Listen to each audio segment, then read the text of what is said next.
All right, welcome to this video. We are going to practice doing things with fractions. And the first thing we're going to practice is reducing or simplifying fractions. So I'm starting us off with 24/30ths. And we want to reduce it down to its smallest equivalent fraction. So maybe you think to yourself, well, I don't know all of the things that go into 24 and 30, but I know that 2 will work. They're both even, so I'm going to divide by 2. Let's say another student says, well, I know that they're both divisible by 3, so I want to divide by 3. Guess what? You're both going to end up with the right answer. So let's do this top one. 24 divided by 2, 30 divided by 2. Okay, 24 divided by 3, 30 divided by 3. Now, neither one of you are actually finished yet because 12/15 still has something that they're both divisible by something. 8 and 10 are both divisible by something. And what is that something? Well, up here it is none other than 3, and down here it's none other than 2. So one student decided to divide by 2 first, and another student said, I'm going to divide by 3 first. In the end, it's going to be the same answer. 12 divided by 3, 15 divided by 3, 8 divided by 2, 10 divided by 2. But let's say another student said, I know that 6 goes into both. So this student is going to get down to 4/5 in one step. It only took them one division to get down to the answer. This student, it took them 2. This one also took 2. But who cares? In the end, we just want to know, can you get down to 4/5? Now, if you can do all of this in your head, that's fine too. This is one of those times where math teachers will say, doing it in your head is great. So if you can think, you see these blue numbers and you think, okay, I know 6 goes into both, you do all this division mentally, then you're going to get 4/5, great. If you want to write stuff out, that's also great. There is no wrong strategy in this as long as we get to 4/5. All right, what if we had 48 over 96? Can you simplify 48 over 96? So pause the video, take a second, think about what you would divide them by.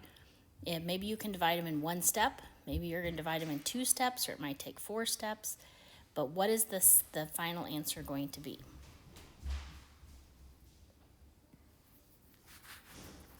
Did you get 1/2? 1/2 is the right answer. So let's work it out.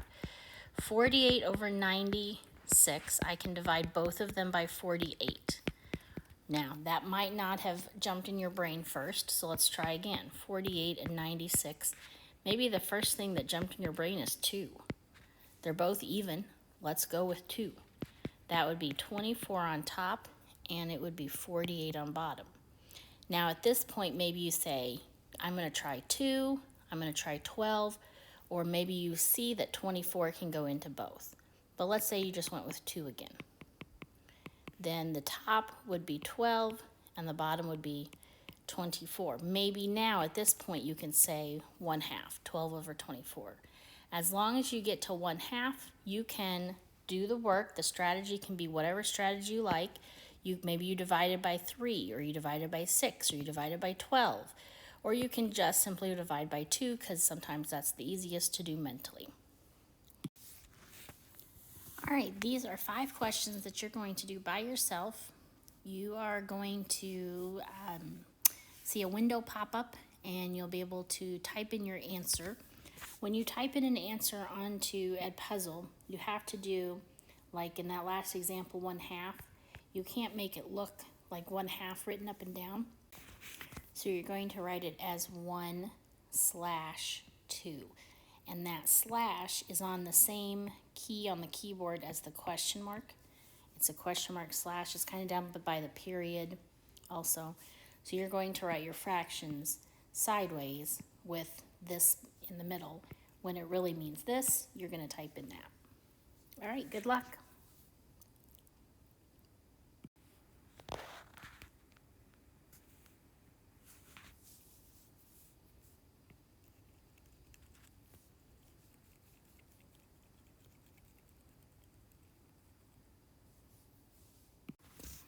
Here are the answers you should have gotten. 1/3, 4/5, 1/5, 2/3, and 3/4. All right, let's go to our second topic of the video, equivalent fractions. So if I gave you this much pizza, or this much pizza, this much pizza, or this much pizza, it's the same amount in your tummy, but it looks different on your plate. So this looks like 1 piece of pizza, 2 pieces of pizza, 3 pieces, 4 pieces. So they're cut up, but to your belly, it's the same thing. You're still getting half of a pizza. So those are equivalent. They're not equal, but they're kind of equal. They mean the same thing, but they don't look the same. All right, so if I gave you 2/3, and then I said, okay, I don't want to cut it into thirds this time. I want to cut it into 12ths. Then what I'm looking for is, can you tell me the missing number? How many 12ths would be the same, would be equivalent to 2/3? So what you're going to ask yourself is, there must be a multiplication pattern. 3 times what makes 12? Oh, 3 times 4. So this is a times 4 pattern. So this guy is 8. 2/3 is the same as 8/12. So it's all about finding patterns. You're going to probably be doing this in your head, but if not, that's okay too. But you're going to find a pattern. The 2 numbers that I give you, now the 2 numbers I give you could be on the top also, but you're going to find a pattern, do the same pattern to the other number, come up with your answer. Let's do these 3 together. How do I go from 5 to 15? Well, that's a times 3 pattern, so I times 3 to get an answer of 12. How do I go from 3 to 24? What am I multiplying by? What's my pattern? That's times by 8. Final answer is 8. What's my pattern? Times by 7. So I'm going to do the same thing on the top, and I get 49. All right, let's try these together. How do I go from 7 to 21? See how I said that it could be on the top and the number we're finding is on the bottom. So what's my pattern? It's times 3. I multiply by 3 down here. Final answer is 24. Ask yourself, what's the pattern? It's times by 7. Final answer is 63. What's the pattern? Times by 5. Final answer, 55. And what about this challenge question? Look at this guy, 7 8s. And something over 256? Are you kidding me? Okay, well, we still got to find the pattern. There's got to be 8 times something. So you know what I'm going to do is do some scratch work off to the side, and I'm going to try dividing. 8 goes into 25 3 times. 3 times 8 is 24. Subtract, bring down. Hey, 8 can go into 16 twice. Everything is nice and pretty. So this is a times 32 pattern. Are you kidding me? That's crazy. So it's not a question mark anymore, it's a 32. So I have to do times 32 on the top. Again, I need scratch work. This one is not so mental math. 2 times 7 is 14, carry the 1. 7 times 3 is 21, plus 1 more is 22. So my final answer is 224. Whew. Okay, so it's your turn. All right, here's your questions, 6 through 10. The little boxes will come up and you type in your answer. And all you're typing in is the number that goes in the empty spot. You're not typing in the whole thing, okay? Just type in what number goes here, here, here, here, and here. Good luck.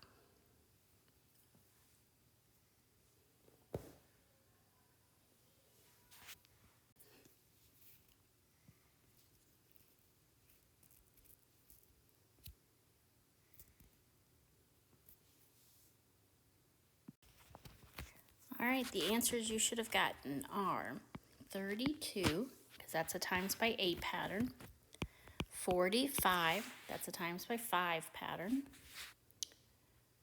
24, that's a multiply by 12 pattern. 52, that's a multiply by 52 pattern. And this last one is 159. It's a multiply by 53 pattern. All right, our last topic on this video is going to be some mental math multiplication. These questions are all going to have the word of. Of is another code for multiply, kinda, sorta. It doesn't mean multiply, but if I were going to take half of 16, aren't I really doing division? Half of 16 would be 8.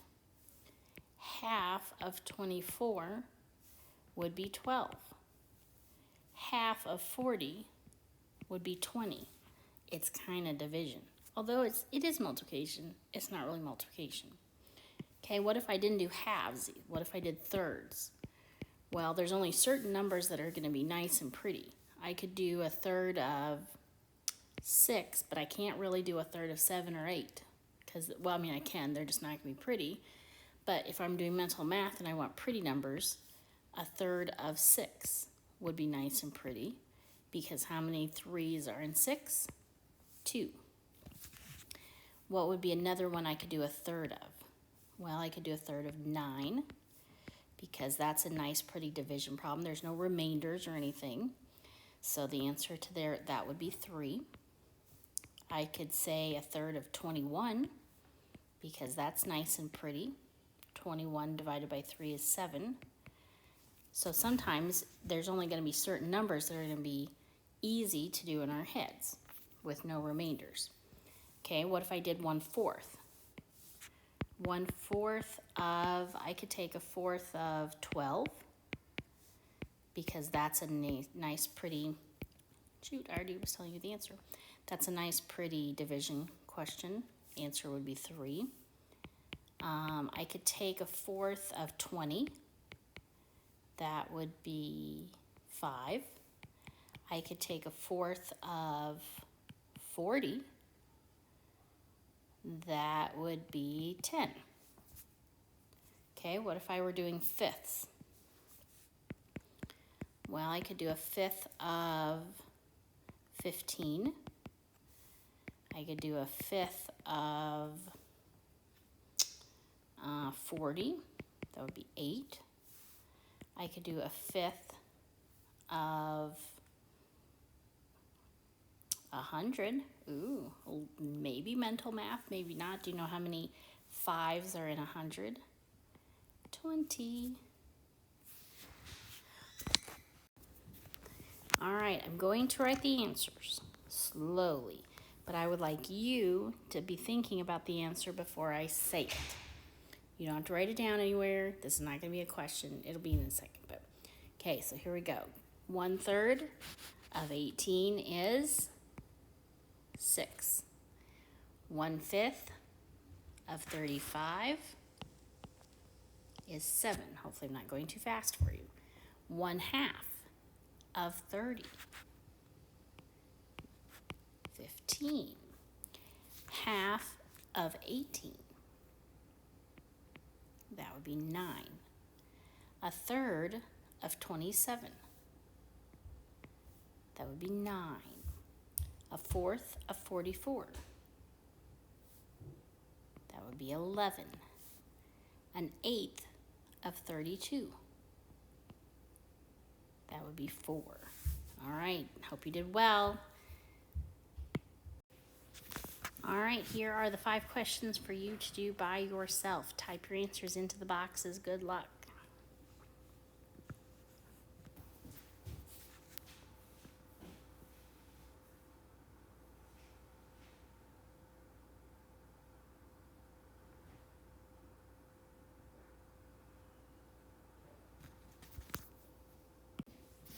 All right, here is your answers. 1/4 of 24 is 6. 1/3 of 18 is 6. Half of 48 is 24. 1/5 of 30 is 15. No, it's not. No. This is wrong. 1/5 of 30 is 6. Man, look at all those sixes. I just kept giving you questions that had sixes. And a seventh of 42 is 6. All right. Thanks for watching this week's video.